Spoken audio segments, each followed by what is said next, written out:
ಲಕ್ಷ ಇಟ್ರೆ 4 ಲಕ್ಷ ಸಿಗುತ್ತದೆ, 5 ಲಕ್ಷ ಇಟ್ರೆ 10 ಲಕ್ಷ ಸಿಗುತ್ತದೆ. ಇದೊಂದು ಸರ್ಕಾರಿಯ ಬಂಪರ್ ಯೋಜನೆ ಆಗಿದೆ. ಈ ಯೋಜನೆ ಅಂದ್ರೆ ಏನು ಗೊತ್ತಾ? ಹೇಗೆ ಸೇರ್ಪಡೆ ಆಗೋದು ಅಂತ ತಿಳ್ಕೊಳ್ಳೋಣ. ಅಂಚೆ ಕಚೇರಿಯ ಕಿಸಾನ್ ವಿಕಾಸ್ ಪತ್ರದಲ್ಲಿ ಹಣ ಹೂಡಿದ್ರೆ ದುಪ್ಪಟ್ಟಾಗುತ್ತೆ. ಈ ಯೋಜನೆಯನ್ನ ಯಾರಾದ್ರೂ ಮಗುವಿನ ಹೆಸರಲ್ಲಿ ತೆಗೆದುಕೊಳ್ಳಬಹುದು. ನಾಮಿನಿ ಸೌಲಭ್ಯ ಕೂಡ ಇರುತ್ತದೆ. ಎಲ್ಲರಿಗೂ ಹಣ ಸಂಪಾದಿಸಬೇಕು ಅನ್ನೋ ಆಸೆ ಇರುತ್ತೆ, ಆದ್ರೆ ಅದಕ್ಕೆ ಹಲವು ದಾರಿಗಳಿವೆ. ಕೆಲವರು ಹಣ ಹೂಡಿ ಹಣ ದುಪ್ಪಟ್ಟು ಮಾಡ್ತಾರೆ. ಹೇಗೆ ಅಂತೀರಾ?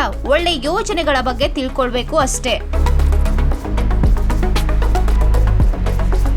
ಅಂಚೆ ಕಚೇರಿಯಲ್ಲಿ ಸಿಗುವ ಕಿಸಾನ್ ವಿಕಾಸ್ ಪತ್ರ ಅನ್ನೋ ಯೋಜನೆ ನಿಮ್ಮ ಹಣದ ದ್ವಿಗುಣಗೊಳಿಸುತ್ತದೆ. ಅದರಲ್ಲಿ ಯಾವುದೇ ಅಪಾಯ ಇಲ್ಲ. ಕೇಂದ್ರ ಸರ್ಕಾರದ ಖಾತ್ರಿ ಇದೆ.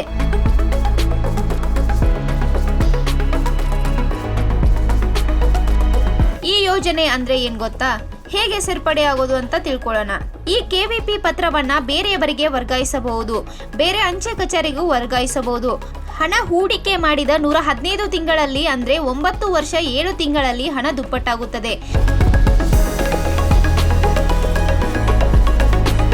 ಕನಿಷ್ಠ 1000 ರೂಪಾಯಿ ಹೂಡಿಕೆ ಮಾಡಬಹುದು.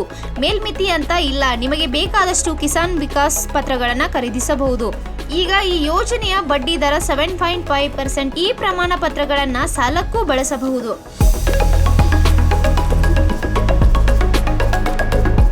ಹಣ ಹೂಡಿದ 2 ವರ್ಷ 6 ತಿಂಗಳು ಕಳೆದ ನಂತರ ಹಣ ವಾಪಸ್ ಪಡೆಯಬಹುದು. ಇಲ್ಲವಾದ್ರೆ ಪೂರ್ತಿ ಅವಧಿ ಮುಗಿಯುವವರೆಗೂ ಕಾಯಬಹುದು. ಯೋಜನೆದಾರ ಮರಣ ಹೊಂದಿದರೆ ಹಣ ನಾಮಿನಿಗೆ ಸಿಗುತ್ತದೆ. ನಾಮಿನಿ ಇಲ್ಲದಿದ್ದರೆ ಕಾನೂನುಬದ್ಧ ಉತ್ತರಾಧಿಕಾರಿಗೆ ಹಣ ಸಿಗುತ್ತದೆ. ಅಪಾಯವಿಲ್ಲದೆ ಹಣ ಗಳಿಸಬೇಕು, ಹಣ ದುಪ್ಪಟ್ಟು ಮಾಡಿಕೊಳ್ಳಬೇಕು ಅನ್ನೋರು ಈ ಯೋಜನೆಯಲ್ಲಿ ಹೂಡಿಕೆ ಮಾಡಬಹುದು. ನೀವು ಕೂಡ ಈ ಯೋಜನೆಯನ್ನ ಹೂಡಿಕೆ ಮಾಡುವ ಮೂಲಕ ಉತ್ತಮ ಆದಾಯ ಗಳಿಸಬಹುದು.